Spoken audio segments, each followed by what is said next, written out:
आपण जे इथं उभा आहोत हे फाशी द्यायचं ठिकाण आहे. जे त्यावेळेस ते आड होतं, आता ते बुजलंय म्हणून त्याच्यावरती हा पुतळा बसवलाय. पण इथं जे फाशी जेल आणि त्या जेलमधला हा फाशी द्यायचं ठिकाण होतं. त्याच्यावरती ती फळी असायची, वरती तुळे असायची, त्याला ज्याला फाशी द्यायची त्याला तिथं बांधण्यात द्यायचं. पण ती फळी सरकली त्या आतमध्ये सोडायचे, खास बसायचे.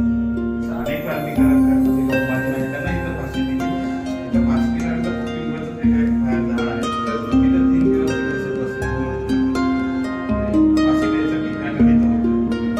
माझी नाही 200च्या वर पत्राचं शोध आणि असे काही कागदपत्र की जे आमच्यासाठी नवीन होते, त्यामध्ये आम्हाला काही गोष्टींचा असा उलगडा झालेला आहे की त्या खरंच म्हणजे आपण म्हणतो ना की माझी नायकांना आता मला अनेक जण विचारतात की भारताचे पहिले क्रांतिवीर का कोणत्या हिशोबाने म्हणतात.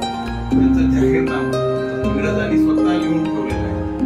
अमेरिकेच्या जाहीरनाम्यानंतर पूर्ण देशाच्या स्वातंत्र्यासाठी तुम्ही जाहीरनामा लिहिला असेल तर माझी नायकांनी लिहिलेला आहे. त्याच्यामध्ये अखंड हिंदुस्थानासाठी त्यांनी स्वातंत्र्य मागितलं. जरी कुठल्या एखाद्या संस्थानासाठी किंवा प्रांतासाठी